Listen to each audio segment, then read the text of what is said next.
I'm in Summerland, British Columbia at a mushroom operation called What the Fungus. I'm going to talk to Brian Callow. I've got Diego Footer with me too, and we're going to be looking at his operation. And this place is very cool. It's modular, it's scalable, it's profitable. Started small, scaling slowly. One thing I've never seen in a mushroom operation before. We're going to get into it, look at the operation, talk to Brian, what he's growing, how he's doing it. That's coming up next on The Urban Farmer.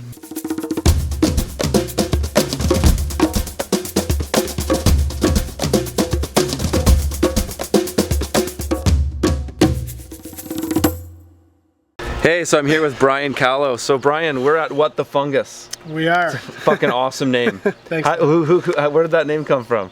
You know what? I started growing mushrooms for about a year and a half and didn't even have a name. Yeah. But I was posting a lot of stuff on Facebook, and just one of my buddies, Mike Villeneuve from Norway, he was just like, "What the fungus are you up to?" And you know what? It just kind of stuck. It was just brilliant. That's awesome. Yeah. So tell us give me like the breakdown of your operation, maybe a bit how you got into it.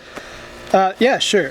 So I've been in the restaurant industry for about 12 years. And as a chef or? As a server. Okay. I have a degree in hospitality tourism management. Okay, yeah. And I did that for about 12 years, and then I was approaching my 30s and just kind of wasn't enough. Yeah. And I wasn't really qualified to do anything anymore. Okay. So then kind of being in the food industry, I don't know, I just kind of got into mushrooms, and then I started reading about it. Yeah. And realized that there was an opportunity for me to form my own education. Yeah.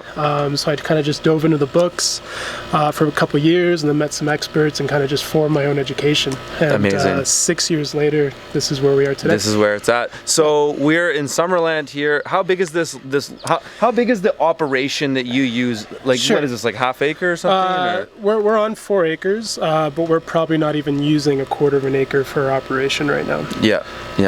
And so you guys are growing, like you were telling me, so you have 75 different varieties of seasonal mushrooms? I've collected about 75 different strains over 4 years now. Yep. Some are local indigenous strains to the Okanagan. Yep. Some are commercial. Some are strains I've created from spores. We grow, or have grown, maybe 20 of those. Yep. And I focus maybe on a dozen of those commercially. Yeah. But every year we're kind of experimenting and figuring out what works and what doesn't, and we're always trying to do something more exciting every year. Yeah, and there's something that's really cool that I'm seeing is that you've paired your business with a tree trimming company. Correct, yeah. So what's that? Tell us about that. Yeah, so when I started my business in the Okanagan, I quickly realized that you can't get straw, you can't get sawdust. That's right. That's not pine or Doug fir. Yeah. So I needed to find something that I could grow mushrooms on. It needs to be hardwood if it's going to be wood. Yeah. So I partnered with an arborist, Thor Clausen, who manages Bartlett Tree Experts. And we experiment with a lot of different wood types. Stuff we're using right now is maybe maple, poplar, willow, birch, okay. invasive species like Siberian elm, tree of heaven, stuff like that. You can use tree of heaven? Yeah. Amazing. Yeah. So you're taking what would in some ways be a waste, just a wasted resource, and you're turning it in and value adding it like crazy. Exactly, and that's the whole core of our business. That's super cool. So let's take a look around. Yeah, sure. Let's check it out. At the beginning of what we do is we'll get some wood chips. Right now we're working with poplar. As we get more into the summer, it's going to have more leaf in it. So we actually sun dry on a tarp down there. And then as the leaves kind of dry up, we use a leaf blower and just kind of fluff them out. And then we're left with mostly wood chips at that point. And then we'll mix in some bran and oyster shell and make this really nutritious substrate for our mushrooms to grow on. Well, what do you mean oyster shell? Oyster shell is just that. It's crushed oyster shell. Okay. Oh, okay. So it's just little bits, and this is just calcium. Okay. And then we add bran for nutrition. That becomes the food source, and that's how we can kind of increase the yield of our mushrooms in a block that we make. So this will all get mixed in dry. We'll wet it, pile it up overnight, and all that excess moisture will just kind of drain out, and then in the morning we'll bag it up. Basically it'll be at field capacity at that point, so about 60% moisture. And at that point we're going to bag them. They'll go into our sterilization unit here. We designed this with a local stainless manufacturer called Ripley Stainless in Summerland. They do a lot of the winery tanks out here throughout the Okanagan. This is just 55-gallon stainless barrels that we've retrofitted and turned into a pasteurization unit. What's really neat is as we grow, we can add on to the system. So we can just add some more pipe and increase the size of our capacity and do a couple more steam chambers. Mm-hmm. The way this works is we have boilers behind. They pump steam into these barrels. Each of these barrels holds 28 bags. So right now we can do 196 bags. And that's over 15 hours. So our current capacity is around 600 to 800 bags per week at this point. Super pasteurization just means we're steaming our wood chips at 100 degrees Celsius, no pressure, for 15 hours. If you were to use pressure and use sterilization, you'd cut that down to about 2 to 3 hours, but you'd also increase the cost of the unit. Right. Right. And at that point, once they're sterilized, they cool for 24 hours, the blocks, and then they'll go into our lab and we'll inoculate. And we happen to have some bags actually cooled in there right now, so you can see Let's what check it out. like. We have 2 labs right now. This is our new lab. We'll go in there in a bit. And then this lab is our first one that we built last year. So the bags have been sterilized. Because they heat up and then cool down, they kind of vacuum seal. Yep. So they'll sit in here, and then we're either going to come in here tonight or tomorrow. And we're going to inoculate this with mushroom spawn. Yep. What mushroom spawn is, come into the light here. Yeah. So this is rye grain that we've again sterilized, and then we grow mycelium on the rye. Yeah. And it's going to colonize the bag completely white like that. Yep. So essentially these little kernels of grain are like little seeds of mushroom. Yeah. Yeah. But this is all one species. So this is a pink oyster strain that I'm growing right now. You'll get to see that in a bit. We'll actually break this up, and then we'll divide this bag into 16 bags of wood chips. And then the way. So when you were talking about the boiler, and you were saying we get, what was it, 60 bags in the sterilizer? We fit 28 per. You're referring to these bags, and then each of these bags turns into 16 of those. We can sterilize grain. We can also sterilize wood chips in our sterilizer. So either way, we're either going to be sterilizing wood chips or we're going to be sterilizing grain. But the way the process works, if you want to break it down, we'll grow mycelium on a petri dish like this. This is agar, and then once this is colonized, we'll cut this into 4 wedges. And those wedges will go into a jar of grain. Yeah. Again, this is rye grain. Mycelium's growing on there. We'll then expand this into 2 bags of this grain, and then this will then further expand into wood chips. Wow. So basically, you just keep expanding. You keep running the mycelium, is what it's called. Yeah. Until you're ready to. Hence the name mycelium running. Yeah. Paul Stannis' book. Yeah, and then once you're ready to fruit mushrooms, they go into the greenhouse. Right. But you can keep expanding. So like I could even expand this into more bags of grain, and then into wood chips. Wow. The exponential potential of one of these dishes essentially can produce like probably 1,500 pounds of mushrooms. Wow. In like 3 months. Wow. That's the potential of just one dish. Wow.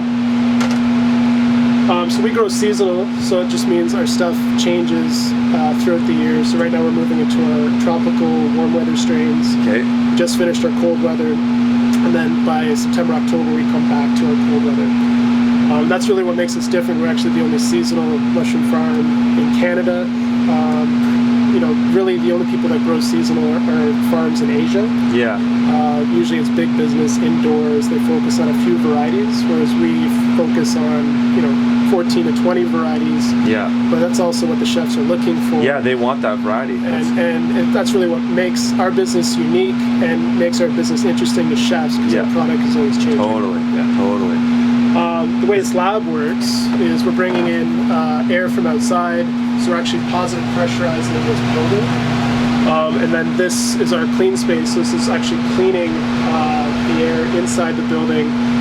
This is called a laminar flow hood. So as probably like a yay thick HEPA filter that filters the air to 99.9%. Wow. So then when we're doing our petri dishes, when we're inoculating our our spawn bags. Everything is done in front of here in the clean air. We're wearing surgical masks, gloves. Yeah, we're wiping everything down with rubbing alcohol.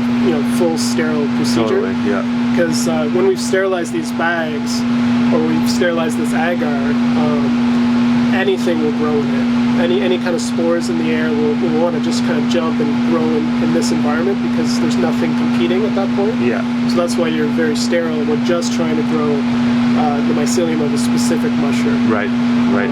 But it very much behaves like a mold would, and it's very fast. Wow. Yeah. But this is like if you were to kick a log in the forest and kind of see some white stuff growing in the ground, that's what this is. This is mycelium. Yeah. We started in Penticton, and we just had a 3-bedroom house where we had one greenhouse in the backyard. One bedroom was a lab. One bedroom was growing blocks for incubating.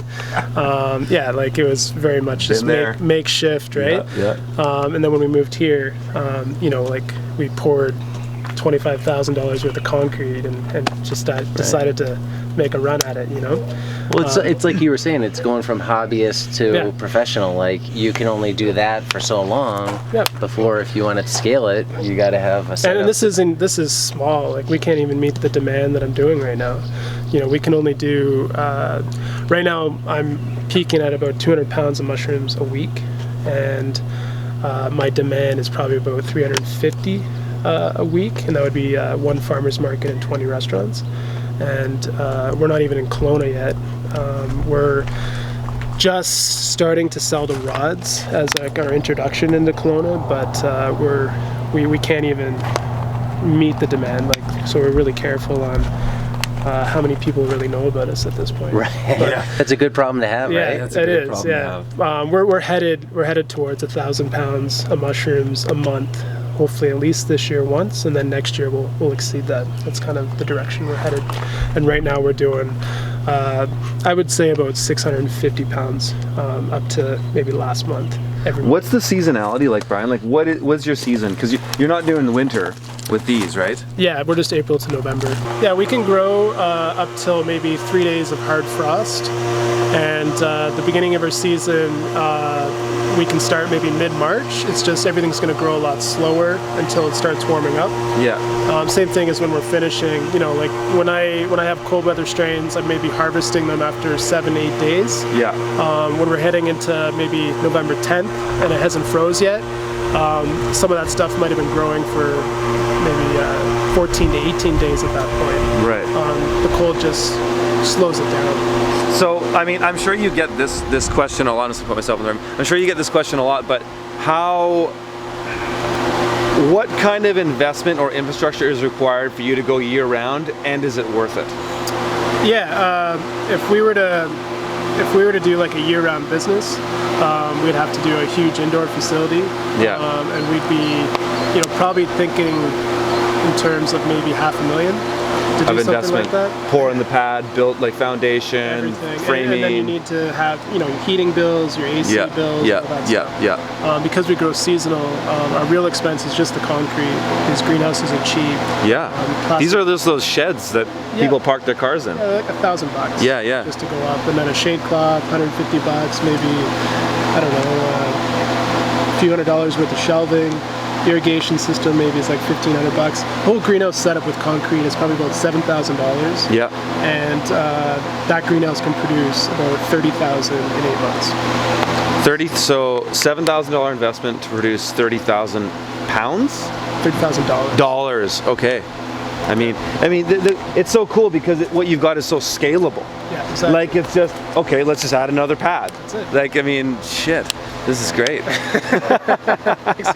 Thanks, So tell us about like the labor. Is it just you and your wife that are working on it, or? Yeah, Faith is a huge help to the farm. Every farmer needs a good wife, so absolutely. I got one of those. Yeah. We have one employee, myself, but I also do internships. So we have people come work here for 30 days for free. and it's just an exchange for knowledge, totally. for labor that I need. Yeah. And that started because we didn't have a huge labor budget, but really this is our second year doing it now, and it's really developed into something so much more. I don't get to travel much, and we get people actually traveling from Brazil, Mexico. Yeah, not surprising. Someone interested from New Zealand who wants to come here next year, and local people as well. It's actually a really awesome way to kind of get in touch globally with people, and they kind of contribute to the business in more ways than you'd even expect. It's cool. Wow. What do you see as for demand? So you're selling 8 months a year, and you could use 350 pounds a week. Do you think the regional demand for mushrooms is here to stay, or is this like kind of a new thing? We think our business can probably supply about 30,000 pounds of mushrooms, 10 greenhouses over 8 months, and that would be about maybe 80 restaurants throughout the Okanagan, maybe 4 or 5 farmers markets at that point. And that's us getting into like 2022, where we might have 10 or 20 greenhouses at that point. We think there's a lot of demand in the Okanagan, and we have a good foundation here already to meet that demand. And if anybody even wants to come in and compete with us, they're years away. So right now we're trying to expand and catch up to that demand as fast as we can. Yeah, I mean, nice thing that you do that's familiar to me is that the restaurant scene here is very seasonal too. It is. So your season is pretty much tied directly to what the restaurant demand is anyways. So I mean, sure, you could spend $500,000 and produce in those 3 or 4 months in the winter, but what's the point? And it's nice to have some time off anyways, right? Absolutely. Yeah. I wouldn't be able to sell the mushrooms if we were producing in February and January here. We'd have to start shipping. You'd be pushing, and you'd have to go into all the grocery stores. And then there's more regulation to do that. Exactly. Whereas we focus on just, right to the farmer's market, just to the restaurant. It's really easy, simple. It's pretty much just like a garden growing carrots. It's so simple. Yeah, exactly. This is our 3rd year on the property. And then from all our mistakes, all our successes, this is our new lab that we've built. Okay. And it's pretty fancy. So what we have here is a double flow hood workstation. So now we can have 2 guys working here, double the production, 1 guy in the back shaking. What's really cool about this system is it's not only is it a workstation, but this is also our air system as well. Yeah. So we're actually mixing in intake and circulation underneath the table. We've essentially built a plenum. It's conditioning the air, and then everything's getting blown out in front.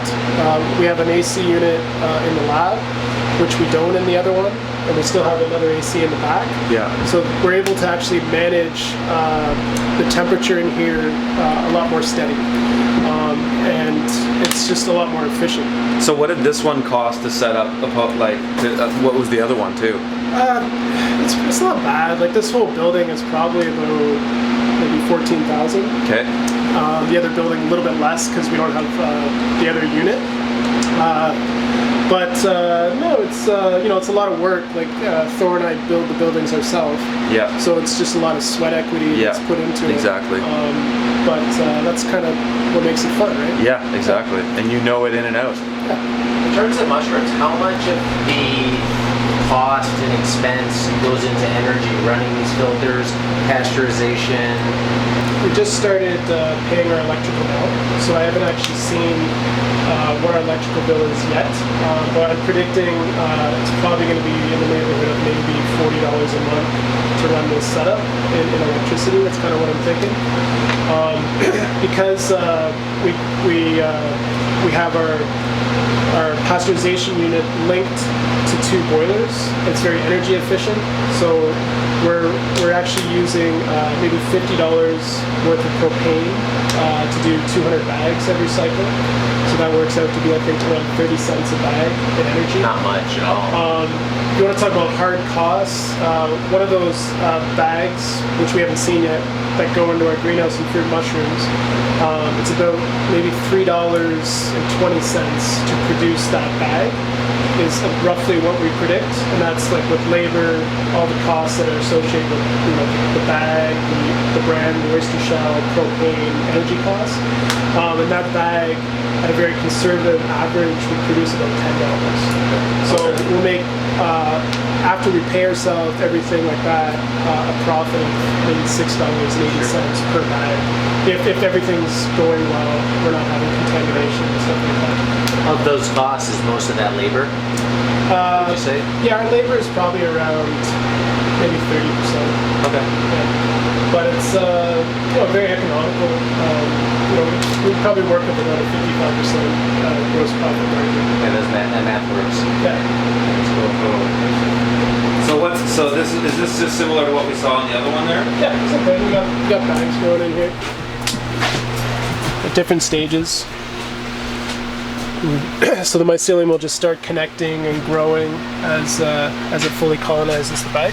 Is there any worry of the mycelium, like spores getting out and colonizing wood in here, or is that not really happen? So these bags are contained, so they're not gonna release spores, and the only way you're gonna release spores is by the mushroom fruiting. Right. What we're more concerned about is that outside air that's not clean is going to get into this bag and then contaminate this bag, not the other way around. Is that a one-way filter?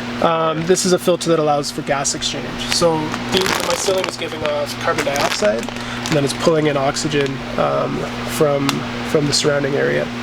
So we're pushing in fresh air, we're monitoring the CO2 levels in here, we're trying to keep the room under 1,000 parts per million.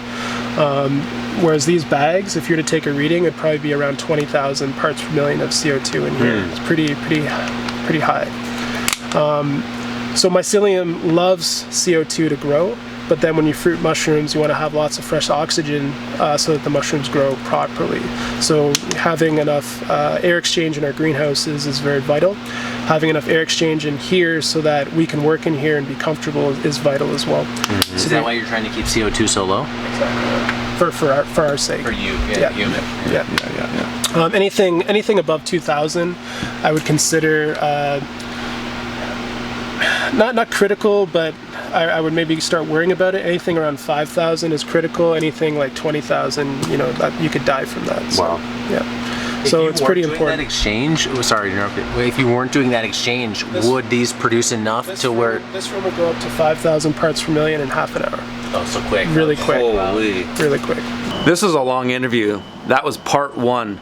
Stay tuned for tomorrow when I put up part 2, and we'll talk more about the varieties of mushrooms that Brian is looking at. We're going to go into the greenhouses and actually see what he's growing and take a further look at his operation. Leave your questions and comments below. Would love to hear what you guys think, and we'll see you tomorrow. Hit the subscribe button right now if you want to see more stuff like this. Like and share them with your friends, and if you'd like to make a donation to the show, it's always welcome. You can do that at theurbanfarmer.co/support. All right, we'll see you soon.